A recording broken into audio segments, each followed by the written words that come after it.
Assalamualaikum warahmatullahi wabarakatuh. Baik, di sini saya akan membrowsing tentang morfologi serta anatomi dari amfibia. Sebelumnya, saya akan memperkenalkan diri. Nama saya Yulia Oktavia, NPM 18010090, PP atau sesi 2018 sesi C. Program Studi Pendidikan Biologi, Sekolah Tinggi Keguruan dan Ilmu Pendidikan STKIP PGRI Sumatera Barat. Baik, sebelumnya saya telah menyimpan beberapa link tentang struktur anatomi dan morfologi dari amfibia.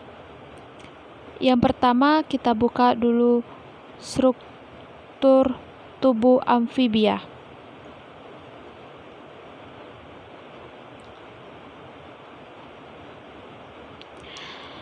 Sekilas kita akan membahas tentang pengertian dari amfibia. Amfibia berasal dari kata amfi dan yang berarti ganda dan bio yang berarti hidup. Secara harfiah, amfibi diartikan sebagai hewan yang hidup di dua alam, yakni dunia darat dan dunia air. Amfibi dikenal sebagai hewan bertulang belakang yang suhu tubuhnya tergantung pada lingkungan, mempunyai kulit licin dan berkelenjar serta tidak bersisik.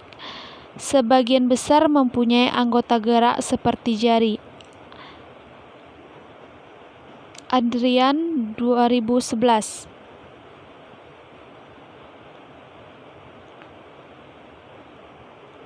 Habitat amfibi biasanya ditemukan di tempat lembab seperti rawa, dan air hutan hujan. Bahkan amfibi yang telah teradaptasi terdapat habitat yang lebih kering masih menghabiskan banyak waktunya di dalam liang atau di bawah dedaunan lembab yang tingkat kelembabannya tinggi. Amfibi umumnya sangat tergantung pada kulitnya yang lembab untuk pertukaran gas dalam lingkungan. Beberapa spesies terenstial tidak memiliki paru-paru, hanya bernafas menggunakan atau melalui kulit dan rongga mulutnya. Menurut Campbell 2008.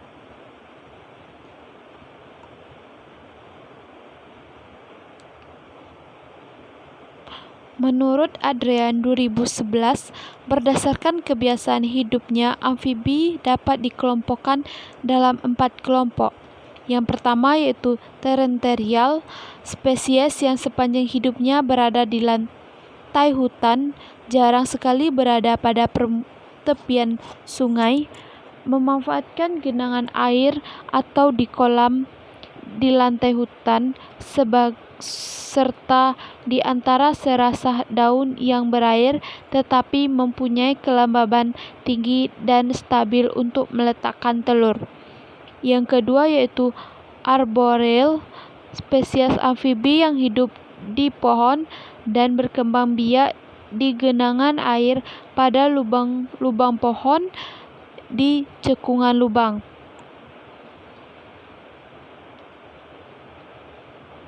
Kolam, danau, sungai yang sering dikunjungi pada saat berbiak. Yang selanjutnya akuatik, spesies-spesies yang sepanjang hidupnya selalu berada pada badan air sejak telur sampai dewasa. Seluruh hidupnya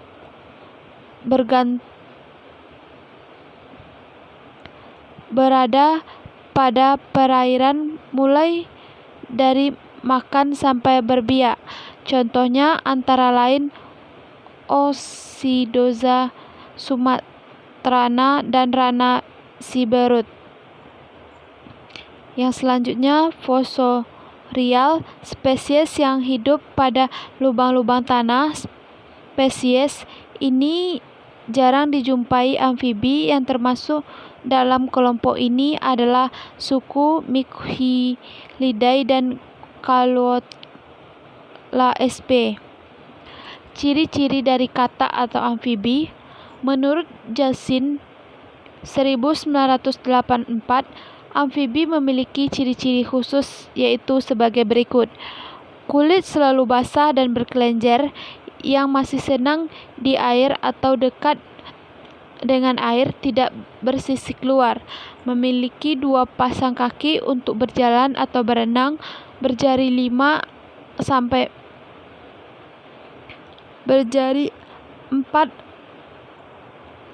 5 atau lebih. Tidak bersirip.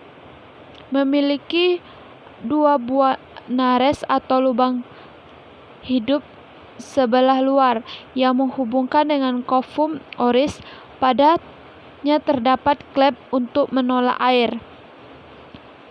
Mata berkelopak yang dapat digerakkan. Memiliki lembaran gendang pendengaran terletak di sebelah luar. Mulut bergigi dan berlidah yang dapat dijulurkan ke muka. Skeleton sebagian besar merupakan tulang keras. Bila memiliki costae atau tulang rusuk, tidak menempel pada sternum, tulang dada. Suhu tubuh tergantung pada lingkungannya atau poikilotermis. Kebanyakan dari kelas amfibi ini ovipar.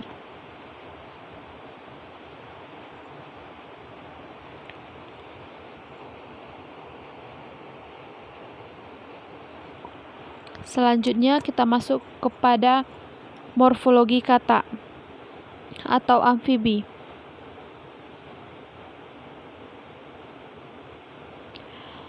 Amfibi memiliki keberagaman bentuk dasarnya tergantung ordonya.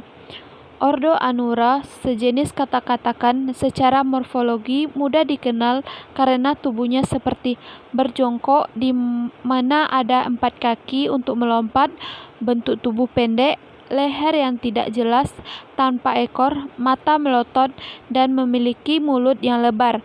Tungkai belakang selalu lebih panjang dibandingkan tungkai depan. Tungkai depan memiliki 4 jari, sedangkan tungkai belakang memiliki 5 jari. Kulitnya bervariasi dari yang halus hingga kasar, bahkan bertonjol-tonjolan tajam. Kadang ditemukan seperti pada famili Buffonidae. Ukuran katak di Indonesia bervariasi, mulai dari yang terkecil yakni 10 mm hingga yang terbesar 280 mm. Katak di Sumatera diketahui berukuran 20 mm sampai 300 mm menurut Adrian 2011.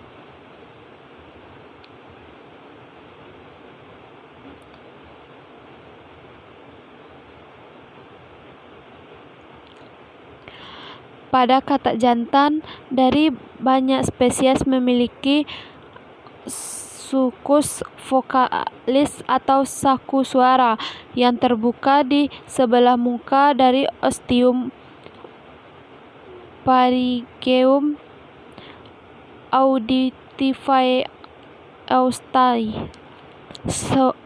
Saku suara ini dapat dikembang-kempiskan kemudian menimbulkan suara. Jassin 1984. Ini merupakan gambar dari morfologi katak. Katak dewasa menggunakan kaki belakangnya yang kuat untuk melompat di lapangan. Katak menangkap serangga dan memangsanya yang lain dengan menjulurkan lidah yang panjang dan lengket yang melengket ke bagian depan mulut. Katak menunjukkan berbagai macam adaptasi yang membantunya untuk menghindari pemangsa oleh predator lebih besar, kelenjar kelenjar kulitnya mensekresikan.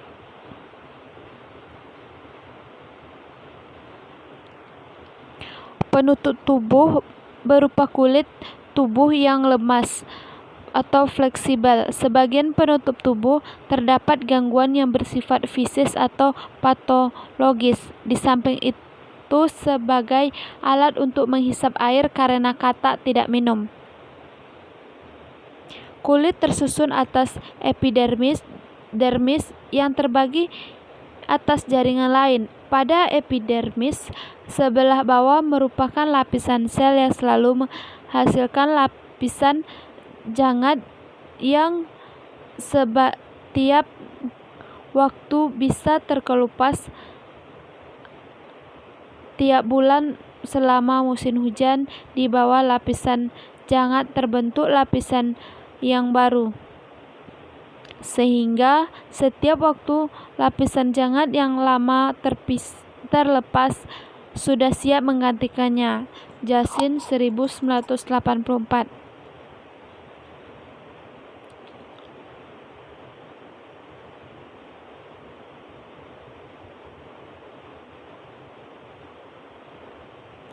Pada dermis terdapat jaringan ikat di sebelah luar jaringan tersebut. Terdapat jaringan seperti busa yang mengandung banyak kelenjar dan pigmen. Bagian sebelah dalam dari dermis terdapat jaringan padat berupa jaringan ikat yang berserat.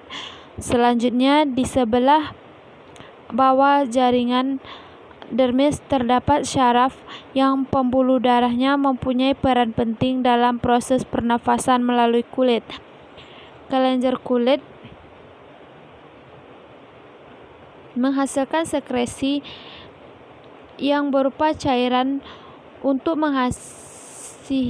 membasahi kulit luar. Kelenjar terbagi menjadi dua, yaitu kelenjar lendir dan kelenjar racun.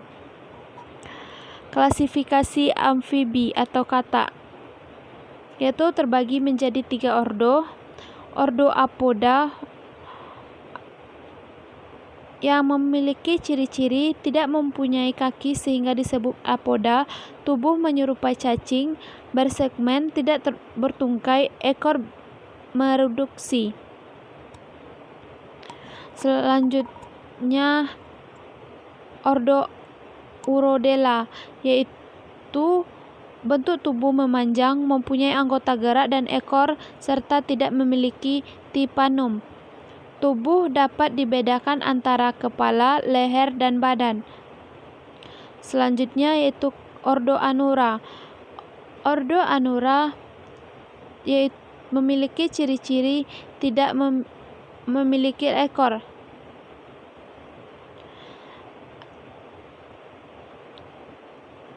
Seperti namanya, anggota ordo ini mempunyai ciri-ciri umum, tidak mempunyai ekor, kepala bersatu dengan badan, tidak mempunyai leher, dan tungkai berkembang baik.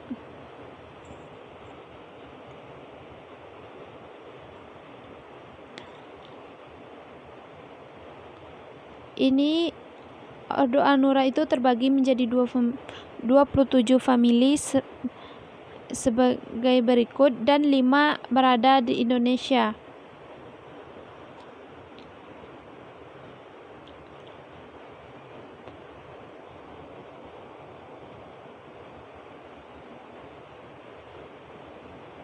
Baik, selanjutnya masuk ke anatomi kelas amfibi. Yang pertama yaitu sistem rangka. Rangka katak tersusun atas endoskeleton yang disokong oleh bagian-bagian yang lunak. Fungsi rangka adalah untuk melindungi bagian-bagian yang vital, melekatnya otot daging, berguna untuk bergerak dan berjalan. Pada fase cebong atau berudu, tulang-tulang masih lunak. Kemudian pada fase dewasa menjadi keras, tapi pada sambungan-sambungan tulang masih lunak dan dengan permukaan yang licin. Tempurung kepala yang besar serta pipi terdiri di atas kranium yang sempit, beberapa pasang kapsula sensoris dari hidung kapsula pendengar dan kapsula yang besar. Yang ketiga, tulang-tulang rahang, oshioid, dan tulang rawan dari lark atau skeleton visceral.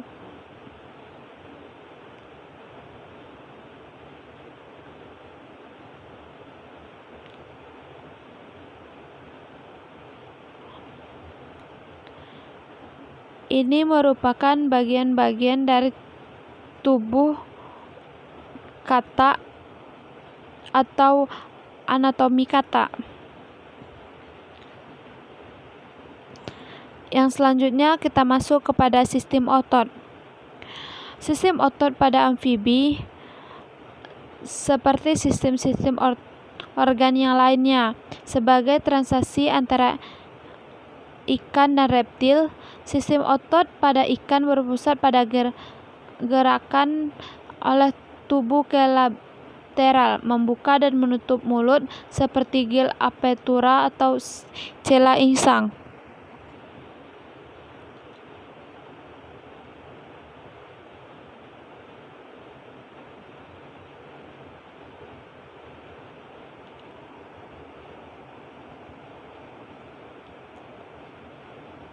Otot daging yang tunduk pada kemauan dibagi atas 3 bentuk struktur umum. Yang pertama, otot daging lebar dan pipi.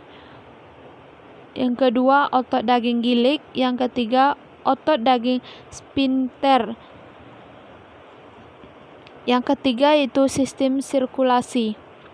Fungsinya sistem sirkulasi ialah mengangkut oksigen dan karbon dioksida antara alat pernafasan, mengangkut zat makanan dan air dari traktus digestivus ke organ, mengangkut persandian zat makanan dari satu tempat ke tempat lainnya, mengangkut zat-zat organik dan garam mineral yang sudah tidak berguna lagi ke alat ekskresi, mengedarkan hormon dari kelenjar endokrin ke tempat-tempat yang lainnya.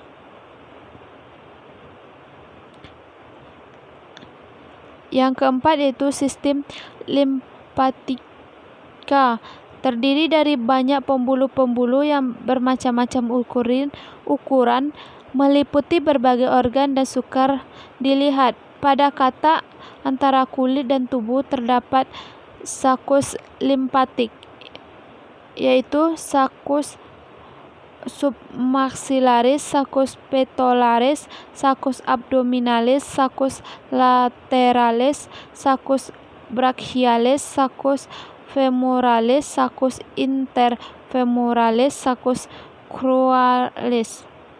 Selanjutnya yaitu sistem pencernaan. Alat pencernaan makanan diawali oleh cavum oris dan diakhiri dengan anus. Pada beberapa bagian dari traktus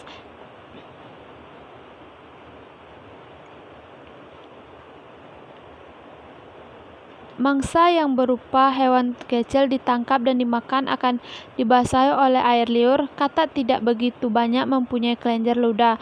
Dari cavum oris makan akan melalui pharynx esophagus yang menghasilkan sekresi alkalis yang mendorong makanan masuk ke dalam pectoralis yang berfungsi sebagai gudang pencernaan.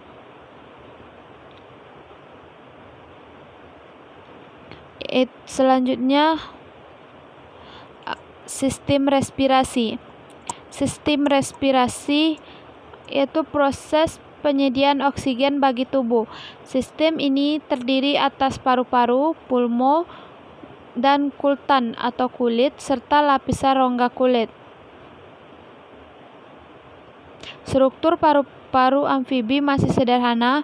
Paru-paru kata terdiri atas 2 sakus yang elastis yang berisi lipatan yang membentuk kamar kecil yang disebut alveola yang masing-masing meliputi oleh pembuluh-pembuluh kapiler. Masing-masing sakus paru-paru dihubungkan dengan saluran bronchi yang pendek.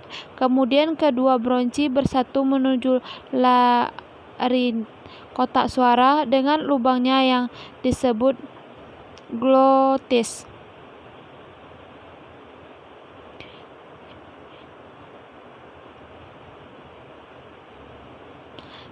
Ini merupakan sistem pernafasan pada kata. Satu,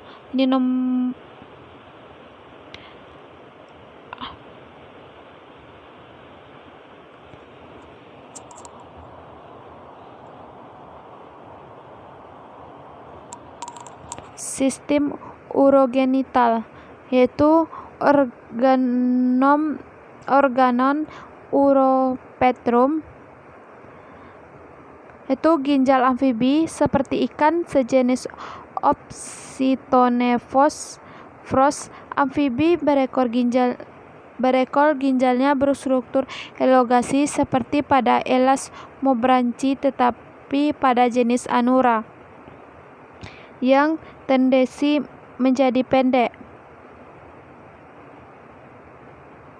Yang kedua, organum genitale.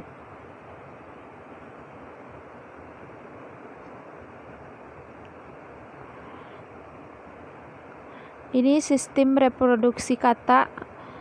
Seperti ini gambarnya.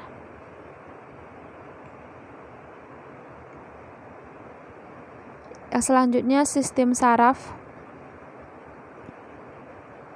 Terdiri atas sistem neoforum sentral dan sistem neoforum periferium. Dalam sistem neoforum sentral terdiri dari otak, medulla spinalis, encephalon terdapat dalam kotak otak.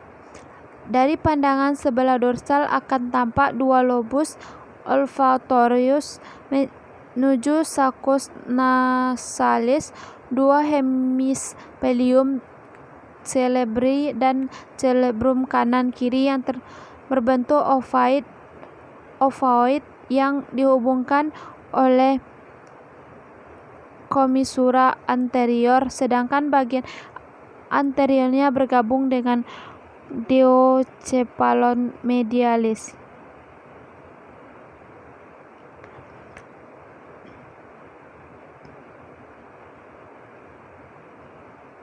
Selanjutnya yaitu organ indera. Perubahan yang terjadi pada lingkungan hewan merupakan rangsangan berbagai organisme sensoris dan reseptor tubuh. Organon sensoris yang mempunyai hubungan dengan nervis sensoris yang membawa rangsangan ke pusat atau lobus pada otak. Setiap rangsangan pada rangsangan organon sensoris tertentu, organos visus akan menerima rangsangan yang berupa gelombang sinar, sedangkan reseptor kulit menerima rangsangan berupa sentuhan. Pada lingkungan terdapat papil-papil yang berupa tonjolan yang berisi reseptor perasa yang peka terhadap zat kimia yang larut dalam air.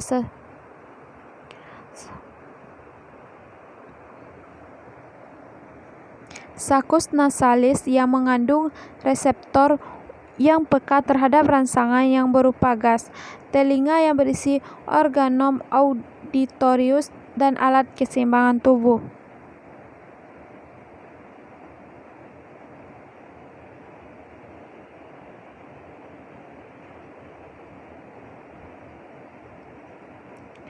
Selanjutnya itu struktur tubuh kata. Berikut ini terdapat beberapa karakteristik kelas amfibi. Yang pertama yaitu kulit dan kelenjar. Yang kedua warna tubuh. Yang ketiga pergantian kulit. Yang keempat alat gerak. Mungkin hanya itu yang dapat saya sampaikan. Jika saya ada salah atau pengucapannya yang salah, saya mohon maaf. Saya akhiri dengan Assalamualaikum warahmatullahi wabarakatuh.